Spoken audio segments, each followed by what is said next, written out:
Recording is started. I will call the regular meeting of April 20th, 2021 to order. We could have the flag for the Pledge of Allegiance, please.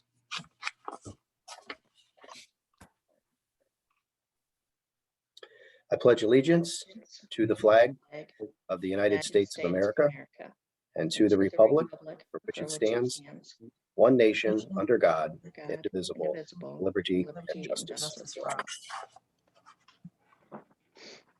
Roll call, please. Sean Douglas, Here.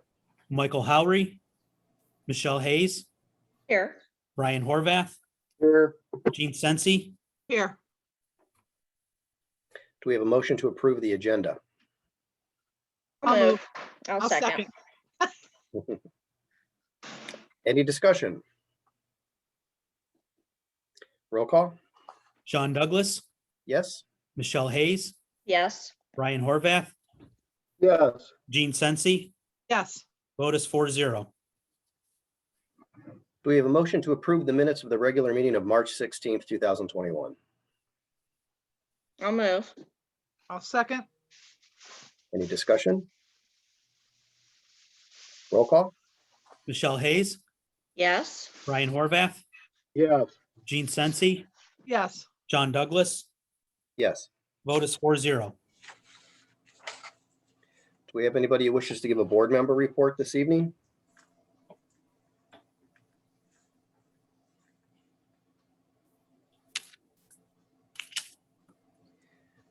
All right, and we'll open the first public participation portion for this evening. This is on agenda items only. Anyone wishing to address the board would have 5 minutes to do so on any items listed on the agenda. If you could state your name and address for the board, please. How do we want to do it this time, Sean? The way we did it last time with a thumbs up or some other? Yeah, if you'd like to be unmuted, if you could either click the raise hand button or just give us one of these and then we'll see that you would like to speak and we'll unmute you.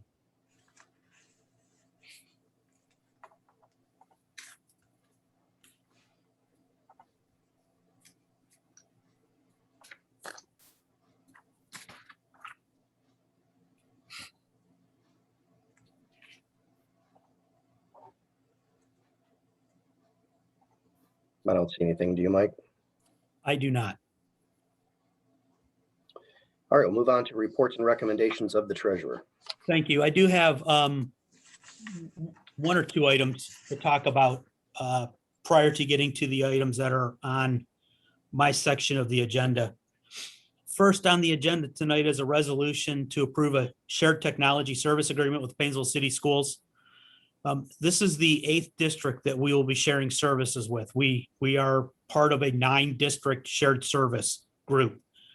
We already have agreements with Brookfield, Fairport Harbor, ISTEM, Brecksview, Broadview Heights, the Educational Service Center of the Western Reserve, Auburn Career Center, and Warrensville Heights City Schools. So why do we do this, and why do the other districts want to share services? So this is just one of the slides from a presentation that Bob and I have done over the last couple of years. And it just shows the technology that's used in our schools has grown over the years. It isn't just computers and Chromebooks that, that the students may see or you may see being used on a day-to-day basis. It's much more than that. This is a list of what a tech department needs to be able to deal with. It's impossible for a school district of our size to hire enough individuals because of the cost who are able to handle these various technologies. Sharing these services allows the group to have access to the highly skilled tech employees without having to bear the full cost themselves. I mean, there is just so much going on in not only our districts, but the other districts that we serve. So the other question is, how does this benefit Madison other than, we get access to the same group of tech employees, but since we hold the contracts and we employ the people, it adds to our bottom line, for lack of a better term. We have those 8 agreements that bring in about $476,000. And then the cost of the employees is about $537,000, which leaves a net cost of technology to the Madison schools of about little over $60,000, which is an incredible bargain. If you look at the size of Brookfield, which is a district that is smaller than us, they're paying $80,000 for the same type of service that Madison is getting at 60,000. And we always try and benchmark it against the prior staff because we don't want this model to cost the Madison district any money. And because we do retain a piece of every one of the contracts, our net savings is a little over $89,000. And, that's $89,000 that the district did not have to spend on technology that can be spent in other areas that affect education. So I know Michelle had asked for something like this, and I had it available because we go through this process. When we look at adding another district, we have to make sure that number, the net savings to Madison, grows with every district. We don't ever want to take a step back. So is there any questions on that? And then I have one other thing to talk about. I don't have a question. I just want to make the comment that, first of all, thank you very much, because if we hadn't done it, another district would have. So we're fortunate enough that I think it was you and Bob together, which Bob is the head of our technology department. I think it was you and Bob together that had this vision of creating this. And because of that, we were able to get this idea flowing before any other districts got onto it, and we make the money for it. Because again, if Madison hadn't done it, we would have to share with somebody else and they'd be getting money from us. So I really appreciate that you had that vision and that you guys took that initiative and did that. Well, it's our pleasure. I mean, I think we're able to drive the higher technical work to those people that have the ability. And without a shared service model like this, none of these districts would have, access to a network guy, access to a tech director. You might have a tech director and a break fix person. We've got, when we're fully staffed, which we're not because we had a resignation last month, 4 break fix guys that if we have a problem in not only any one of the other 8, but in our district, we have the ability to throw 9 people at it and get it solved much quicker with the expertise to do it. The savings not only comes from not having to employ all these people yourselves, but not having to hire outside contractors to do the work that they're able to do. So when we're talking to other districts, it's not only here's what we can do for you, here's what you're not going to have to buy somewhere else. And that seems to be the biggest thing. It's a one-stop shop, and it is school employees who understand the educational world we're living in. Mm-hmm. Well, and I think it's also important for the public to know that we did have several of these tech individuals employed by us prior to this team that you're talking about now, and that we had to make a decision in cost cutting to eliminate those positions and bring on this team, and then add to it with the different districts and et cetera. So not only did it save us money, but it was one of those things where we had no choice. We had to look at different ways to save money, and we are doing so. Right. And I don't think a district our size, I don't care who the 2 people are, Bob or anybody, a district our size just can't have 2 tech people. It's just not possible with all that needs to be known to have any 2 individuals do this work. So, but we couldn't have 5 people working for us in our tech department either without having these other districts help share the cost. Right. So the only other thing I want to talk about is I found out late this morning that our tech director, Bob Cerruti, was going to be part of a conference, press conference with Lieutenant Governor John Husted. He actually got to speak as part of the presenting group. They talked about, it was the purpose of the press conference was to announce the high school tech internship program. And it was funny, it was trying to get local businesses to hire high school students over the summer as interns. And when Bob got his 5 minutes to talk about it, he talked about one of the people who is currently on our staff, and the fact that this tech team has been doing this for 15 years.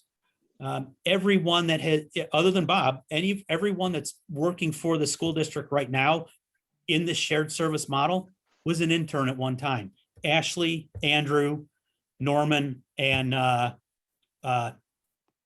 Tori. Sorry, Tori. Mine just froze. They all worked in the summer. They all proved their worth, for lack of a better term. And then, as we grew and we needed full-time people, we hired them. So we have a couple of part-time people now. I don't know if we'll ever grow big enough to get them full-time jobs. But what the state is now doing is something we've been doing, but the advantage is we will probably hire some Auburn Career Center interns, summer workers, and the state, I think, is going to reimburse either us or Auburn, if we bill them directly for them, $1,250. So it's something that was just announced. There are, I think, 12 pilot locations in the state of Ohio. Auburn is one of them, and since we're their tech team, they took a little convincing, but they talked Bob into doing a presentation today for the lieutenant governor. So had he given me a little more heads up, I probably would have made him mad and let you guys all watch it, but I didn't get very much heads up. He actually didn't know finally until late this morning. So, but I just want to congratulate him on doing that.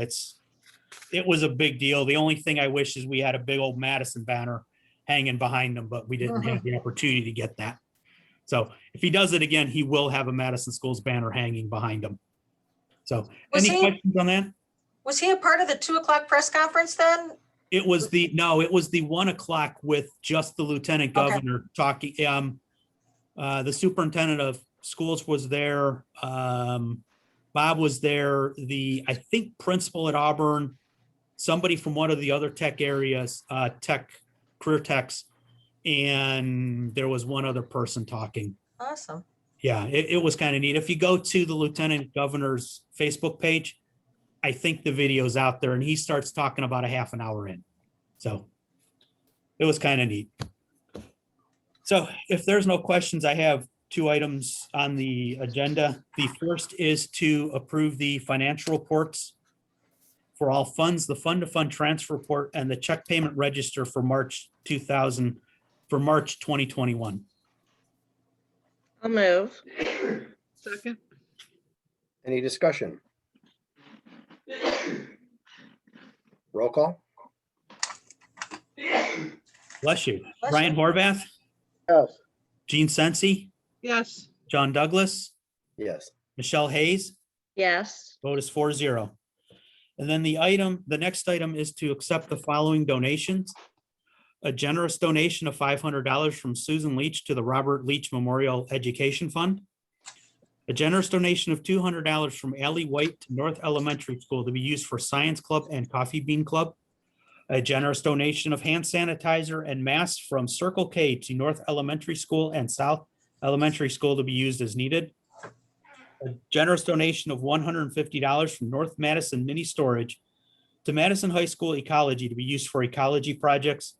A generous donation of gift cards from Hemley Tool Supply Inc. Hardware Division to Madison High School Ecology to be used for projects.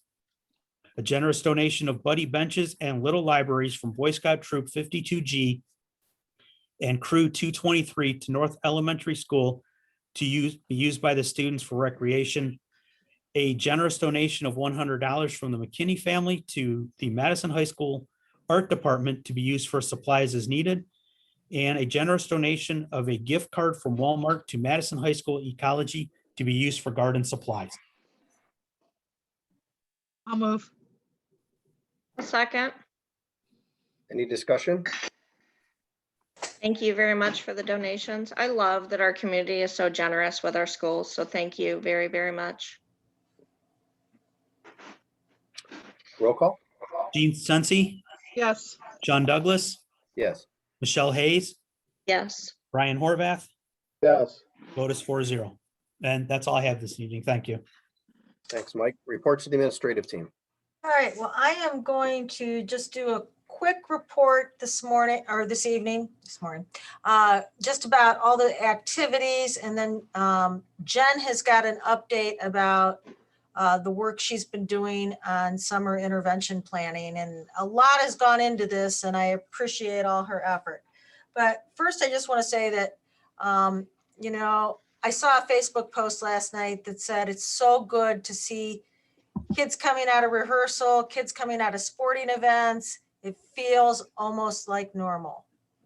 We're still normal with a mask, but we're doing things to provide that end of the year experience. And we're trying to do something at every level. At the elementary, they are having their field days. They are going to have the Olympics. It'll be a little bit different than normal, but they're having them.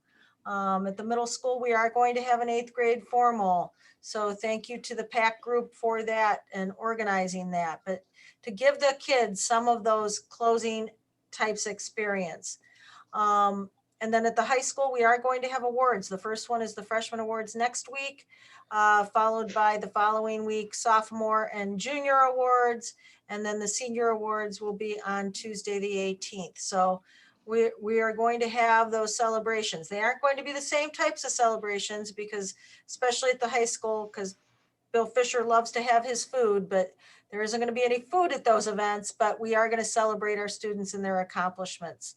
You know, I saw a post on the band page that, you know, the band is gearing up for band camp and summer activities and the Memorial Day parade. We have a prom court. The seniors voted a larger prom court because there was no homecoming court. So we appreciate the work that's gone into that, pulling together a prom. And then, of course, we're going to have graduation on the 22nd. And if it rains, the 23rd at Captain Stadium. So, you know, a lot has gone into putting together some very positive things for our students and community. So thank you to the administrators and teachers that have been in charge of putting those things together because they do mean a lot. As we know last spring when we didn't get to quite have those things. So it's good to have that sense of normalcy. I do want to use this as my, you know, continued public service announcement, though.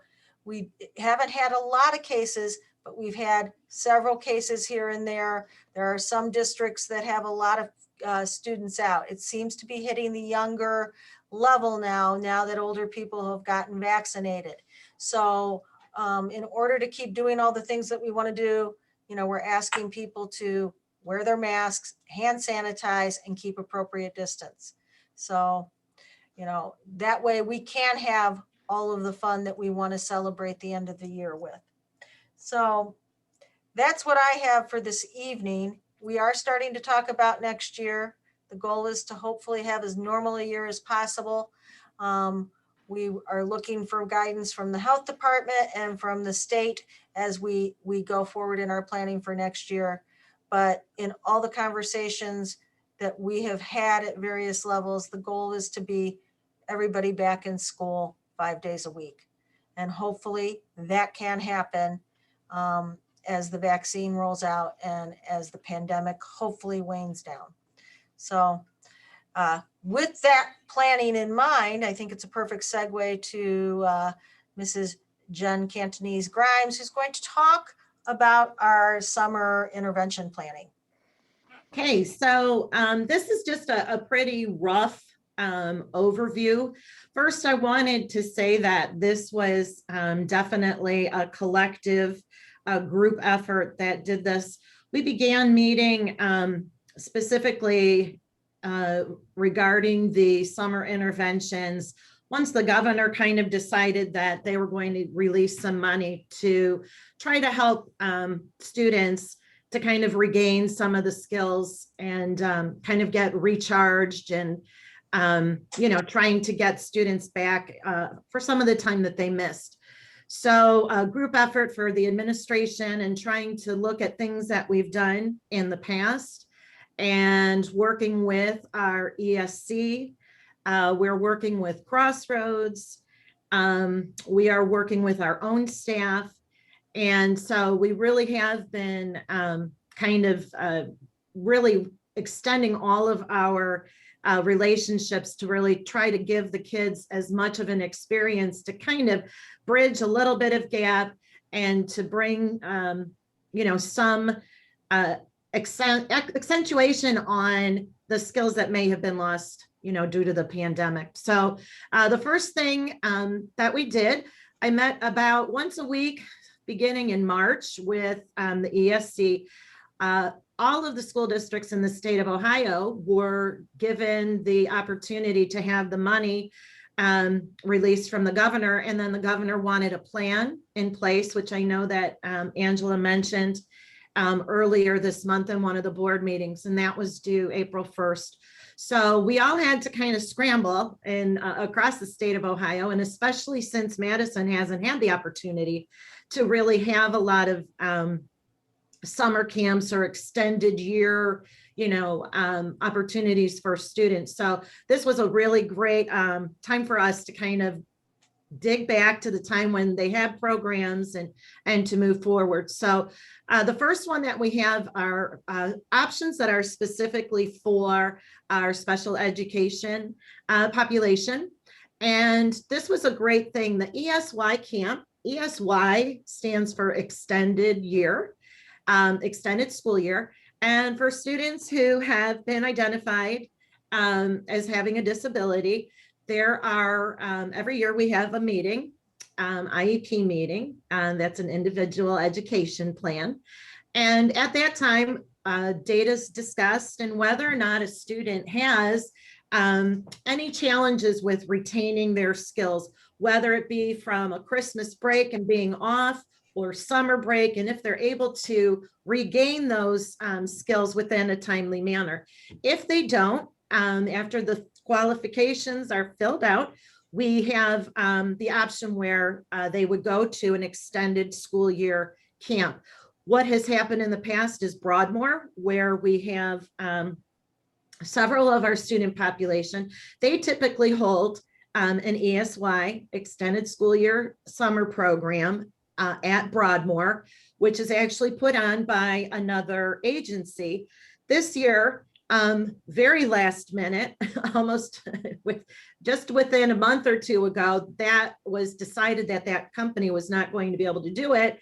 And so then all of the districts were kind of left scrambling. So the ESC, very thankfully, of Lake and Geauga County, said that they would take up the programming. So then they needed somebody to host, since this was going to be in Lake County. Geauga County already had a very good end of school year program for their students out at Cardinal. So Lake County decided to model that, and they just needed a school that would be willing to sponsor it. So I talked to Angela about it, and we, decided that that would be something we would be willing to do. I talked to Pat Smith, kind of gave him, the parameters for that. So those students, and it's not just our own students, our students will benefit obviously for not having to go to Mentor this year. They'll be going to Madison. That will be held at South Elementary. And our students will also have other interaction. It's a county program now. So that will be for students from other school districts. There will also be an opportunity for an ESY camp at Hale Road. So we're taking more of the eastern edge of students. So roughly we have 56 students altogether who were kind of recommended for services. 17 of those are actually kids that qualify for these. So in addition to that ESY camp, we also are going to be, and this is Wilson Reading, it's targeted tutoring, it's a program. We had the opportunity over last summer when I first started my position, we were able to get an additional 4 to 5 teachers trained so that we were able to have consistency from each of the elementary buildings to the middle school. So that's a very targeted reading intervention program.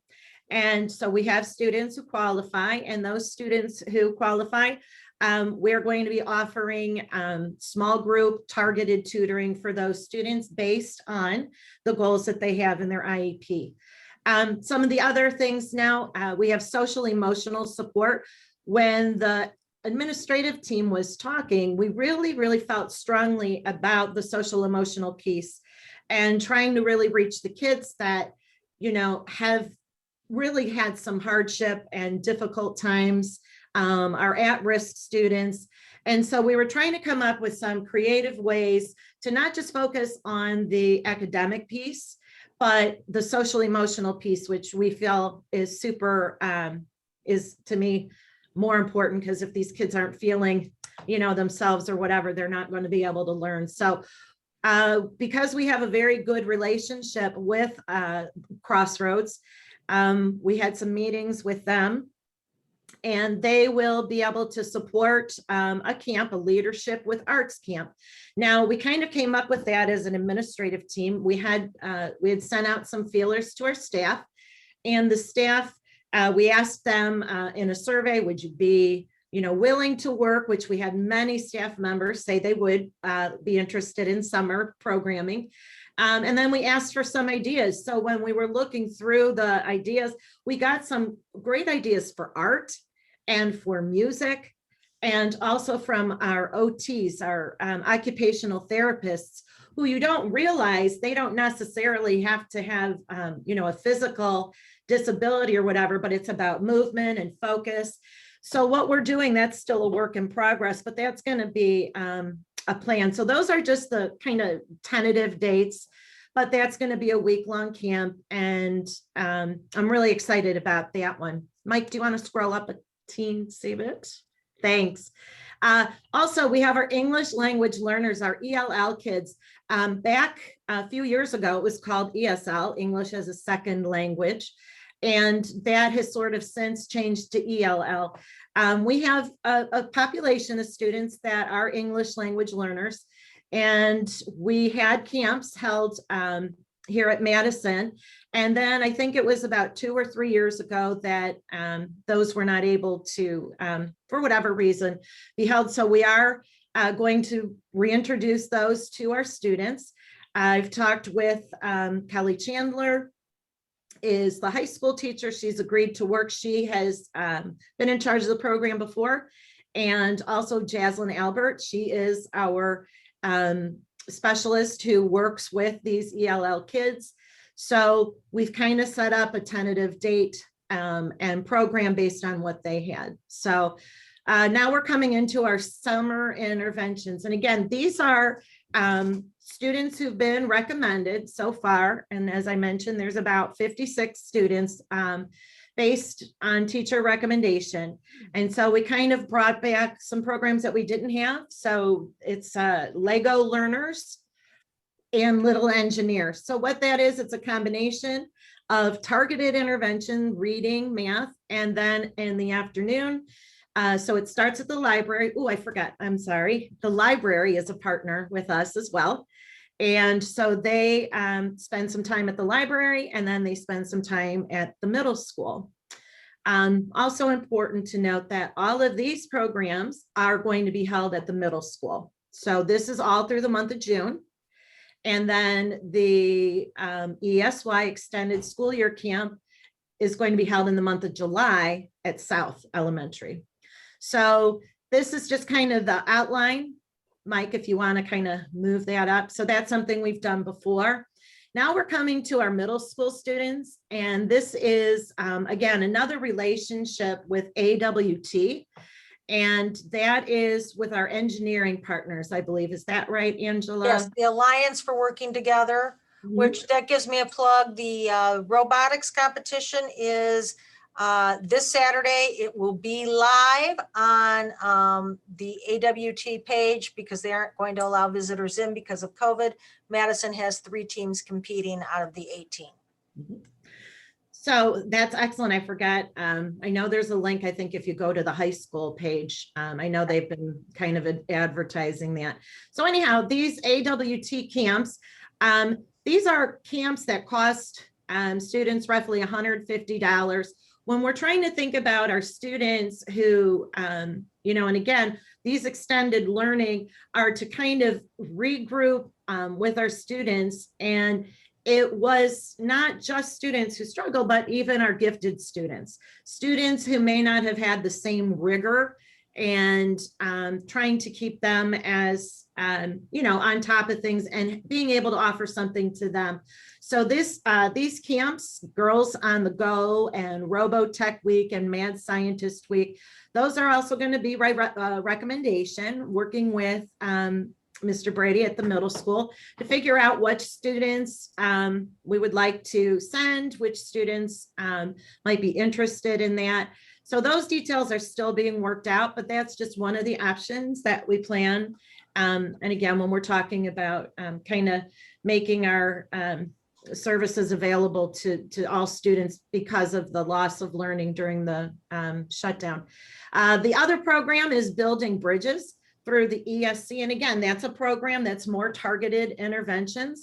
The curriculum is created by the ESC. Shannon Ranta is our curriculum person that we work with, and she's going to be assisting with the development of that. That's going to be, again, our own building, hopefully our own staff members.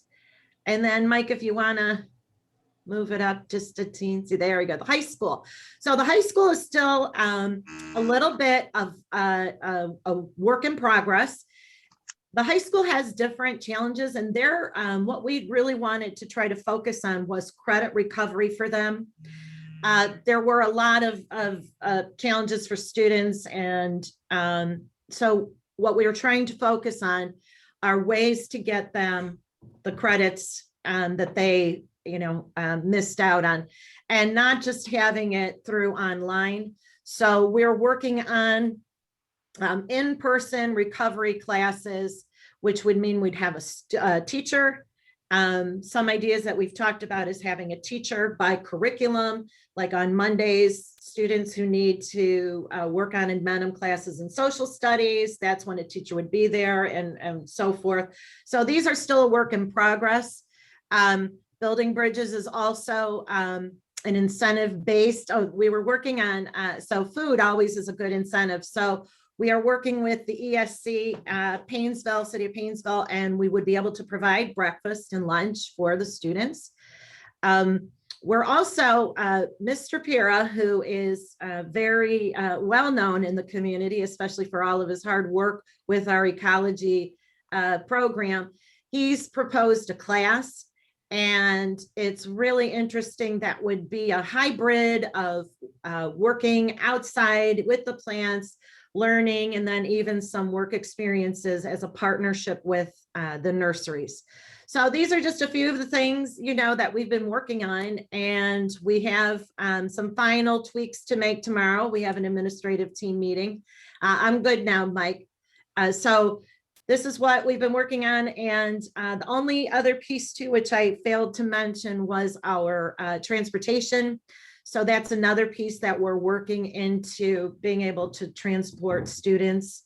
And again, that's a work in progress. So when we speak tomorrow as a team, we're going to talk about making the final arrangements, sending out the, information to the parents and the staff. So that'll be coming probably by the end of the month. And it's important to note that none of these programs are being paid for out of general fund expenses.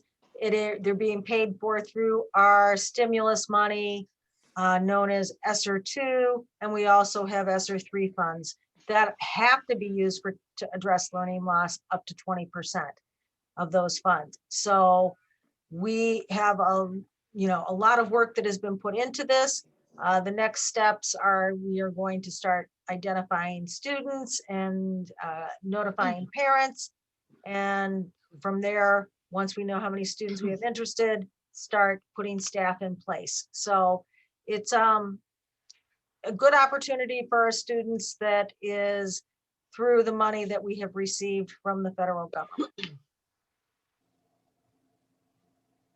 I have a quick question.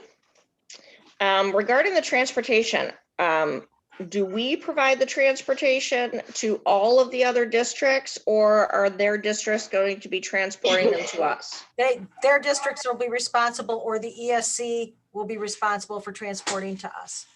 will those districts have the same requirements, protocols for COVID that we are using?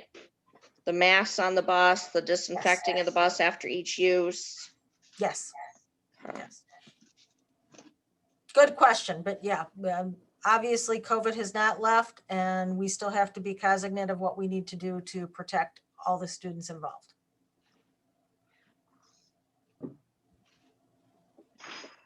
Okay.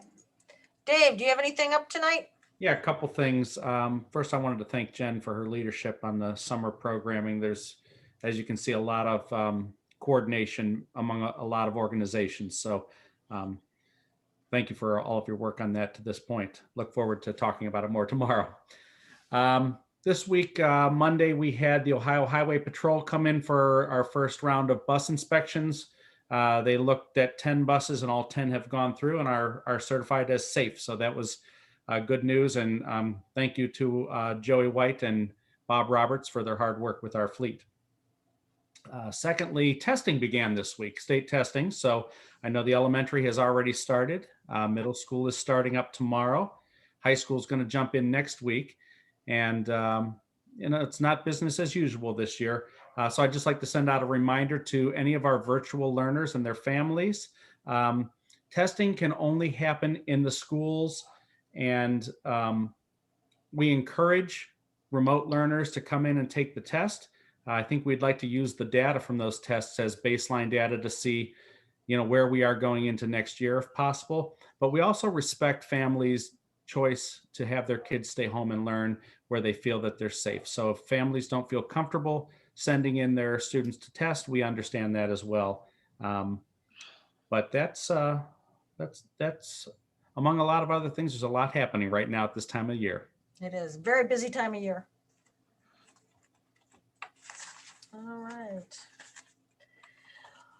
Then if there's no other questions, I'll lead into my recommendations.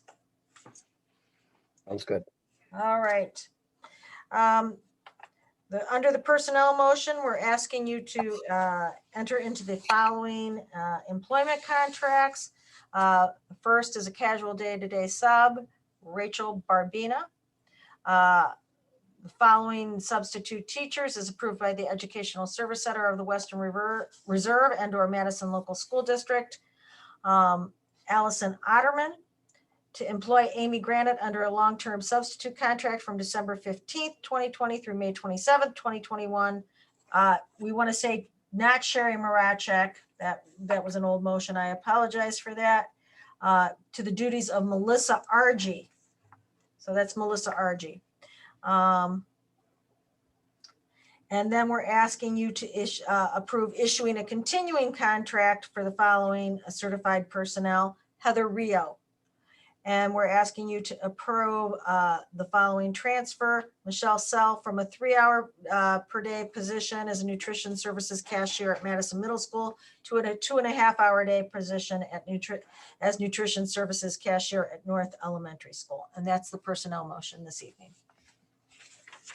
I'll move. I'll second. Any discussion? Roll call? Gene Sensi, Yes. John Douglas, Yes. Michelle Hayes, Yes. Brian Horvath, Yes. vote is 4-0. All right, the next item is to approve a shared technology services agreement between the Madison Local School District Board of Education and the Painesville City School District Board of Education. I'll move. I'll move. I'll second. Any discussion? Roll call? Sean Douglas, Yes. Michelle Hayes, Yes. Brian Horvath, Yes. Gene Sensi, Yes. vote is 4-0. And the next item is to approve the supplemental limited contracts for the following employees for the work to be performed under the shared technology services agreement between the Madison Local School District Board of Education and the Painesville City Local School District Board of Education, effective April 13th, 2021, beginning with Robert Cerruti and ending with Norman Watts. I'll move. I'll second. Any discussion? Roll call? Michelle Hayes, Yes. Brian Horvath, Yes. Gene Sensi, Yes. John Douglas, Yes. vote is 4-0. And the next item on the agenda is the annual resolution declaring Teacher Appreciation Week in the school district. And that is May 3rd through the 7th. And it's a, important week, especially last year we didn't get to celebrate in the normal way. So it'll be good to celebrate with our staff. I'll move. I'll second. Any discussion? I just want to continue to thank our staff for all they have done throughout this past year and this pandemic. They have done amazing things, been asked to flip on a dime, and have found ways to be innovative, creative, and connect to students. And I know for the elementary teachers especially, once in a while, they have found ways to give those virtual hugs that so many of our kids need. So thank you to our staff. I'd also like to say thank you and many wonderful teachers in the district. And my two sons have had very good experience here in Madison. My older son off at college, my younger son still a junior in the high school. So thank you to our teachers. Roll call? Brian Horvath, Yes. Gene Sensi, Yes. John Douglas, Yes. Michelle Hayes, Yes. vote is 4-0. Under the consent calendar this evening, we have several items. The first is to enter into a contract with the healthcare process consulting to assist in managing the district's Medicaid school program for the period beginning July 1st, 2021. The second is to approve a consultant services contract not to exceed $10,000 through June 30th with Sally Miller to provide family liaison and career and college readiness transition services for the remainder of the 2021 school year. And that is funded through, again, our ESSER funds. And to approve the program of studies for Madison High School for the 2021-22 school year. I'll move. I'll second. Any discussion? Roll call? Gene Sensi, Yes. John Douglas, Yes. Michelle Hayes, Yes. Brian Horvath, Yes. vote is 4-0. All right, we'll now have the second public participation portion. This is on any item. Anyone wishing to address the board would have 5 minutes to do so. Please state your name and address for the board, and if you would like to be recognized, please either click the raise hand button or at least give us some sort of sign that you'd like to be recognized. Gretchen has, so let me unmute her when I can find her. Okay. Okay, where'd she go? She's there. No, really. Business Johnson. Huh? I Oh, see you're ow, looking you got fresh. moved all the way up to the top. How'd that happen? Looking as Gretchen, gorgeous you go as she ahead. always does. Because Jen darkened her screen, so people that have their cameras on are at Yeah. the top. I'm sorry, Gretchen. It's fine. That's fine. My name is Gretchen Bapty. My address is 6686 Stratford Road. I spoke maybe 2 months ago about some things that the teachers had in the works, and I wanted to share. I just picked these up last week. You're going to start seeing these pop up all over Madison. MEA is providing each of our graduating seniors with a yard sign.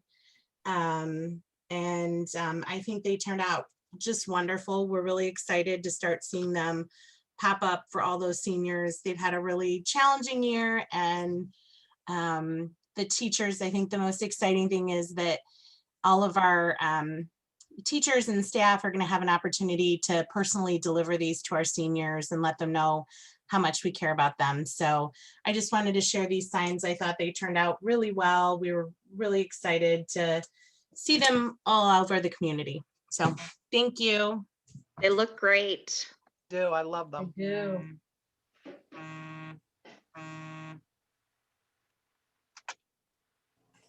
All right, is there anyone else wishing to address the board? Thank you, Gretchen.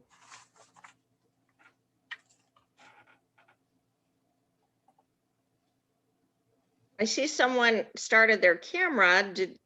Do they know how to raise the hand if they want to talk? It's labeled as business iPhone. I don't know if they, Well, I can, if she wants to be unmuted, if she waves, I'll unmute her. okay. Or I can just, if she wants to unmute, she's able to unmute now. Okay. No, she doesn't No, want to she doesn't talk. want to do anything. Okay. She's like, leave me alone.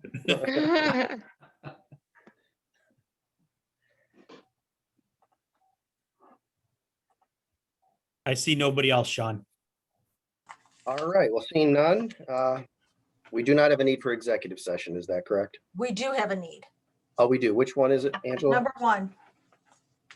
All right, so do we have a motion to move into executive session for the purpose of the appointment, employment, dismissal, discipline, promotion, demotion, or compensation of public employees or regulated individuals, or the investigation of charges or complaints against a public employee or regulated individual unless such person requests a public hearing?